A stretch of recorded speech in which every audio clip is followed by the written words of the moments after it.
Hello everyone. तो आज का हमारा टॉपिक है difference between a cheque and a bill of exchange. तो हम देखते हैं सबसे पहले इनका मीनिंग। चेक क्या है? ऑर्डर टू अ बैंकर है क्या कि एक सर्टेन सम पे कर दे। बैंकर को मैंने ऑर्डर कर दिया, भाई तू ये पैसे दे दे, ठीक है। बिल ऑफ एक्सचेंज क्या है? Recognition of indebtedness of a debtor. एक डेटर है, वो उसने इंडेट किया है कुछ अमाउंट को, उसने पैसे लिए हैं किसी से, उस वो जो उसने अमाउंट लिया है उसकी क्या है, उसकी ये रिकॉग्निशन है, ठीक है। उसके बाद आ गया डेफिनेशन। डेफिनेशन चेक क्या है? A cheque is a bill of exchange. Cheque की डेफिनेशन हमें सेक्शन 6 में दी गई है। ये कहता है cheque is a bill of exchange ही है, drawn on a specified banker को दी गई है and not express to be payable otherwise than on demand.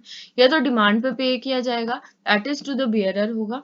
And it include the electronic image of a truncated cheque and a cheque in electronic form. Electronic form क्या है कि electric check है और उस पर डिजिटल सिग्नेचर है, ये भी इंक्लूडेड है। और electronic image of a truncated check क्या होता है? जो क्लियरिंग हाउस होते हैं उनके पास जब चेक आते हैं तो उनके पास चेक जो है वो फिजिकल फॉर्म में नहीं आते, पर उनकी एक ट्रंकेटेड इमेज आती है। वो जो इमेज है वो सेम एज हमारा चेक है। उस इमेज के बेसिस पे वो देखते हैं वो चेक सही है, उसकी जो सारी कंडीशंस है वो सब सही अगर होती है तो क्या किया जाता है, तो उस चेक की पेमेंट हो जाती है। तो ये हो गया हमारे पास ट्रंकेटेड चेक, ठीक है। तो चेक एक बिल ऑफ एक्सचेंज ही है, एक बैंकर को दिया है और डिमांड पे करेंगे, और ये दोनों भी इसमें इंक्लूडेड हैं। सेक्शन 5 बिल ऑफ एक्सचेंज की डेफिनेशन देता है। ये कहता है that bill of exchange is an instrument in writing. Same instrument है राइटिंग में जिससे ट्रांसफर होती है।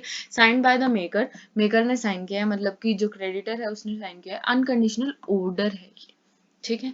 ये एक ऑर्डर है to pay a certain sum of money only to order of और बियरर, ठीक है। ऑर्डर पे या बियरर पे एक इंसान को देनी है, और इसमें क्या है, ड्रोअर को देनी है, और इसमें ये सारी चीजें होंगी। इसमें मेकर ने बनाया है और अनकंडीशनल ऑर्डर है कि भाई तेरे को पैसे देने। सेक्शन 6 में आ गया, ये 5 में आ गया।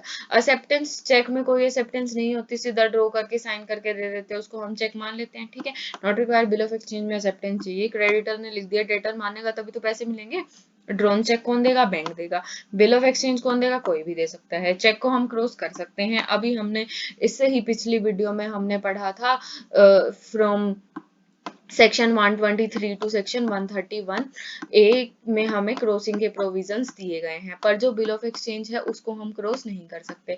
वैसे क्रॉस क्या होता है कि हमने एक मैटर ऑफ पेमेंट, मतलब हमने पेमेंट का जो मैनर है उसको लिमिट कर दिया। वैलिडिटी चेक ऑन डिमांड हो सकती है, और bill of exchange 3 months after maturity तक वैलिड रहता है। Payable cheque on demand payable है, पर जो बिल ऑफ एक्सचेंज है सेक्शन 31 ऑफ आरबीआई एक्ट 1999 कहता है कि जो बिल ऑफ एक्सचेंज है वो डिमांड पे पेबल नहीं है, पर किसी डेट पे या स्पेसिफिक इवेंट पे वो पेबल है, ठीक है। चेक का डिसओनर हो तो कोई नोटिस नहीं देना पड़ता, पर अगर बिल ऑफ एक्सचेंज का डिसओनर हो तो हमें नोटिस देना पड़ता है। सेक्शन 93 ये बात कहता है।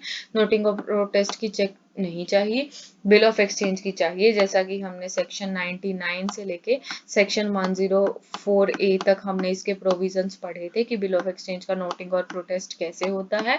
उसके बाद आता है हमारे पास स्टैम्प। चेक में कोई स्टैम्प चाहिए नहीं चाहिए, बिल ऑफ एक्सचेंज में चाहिए।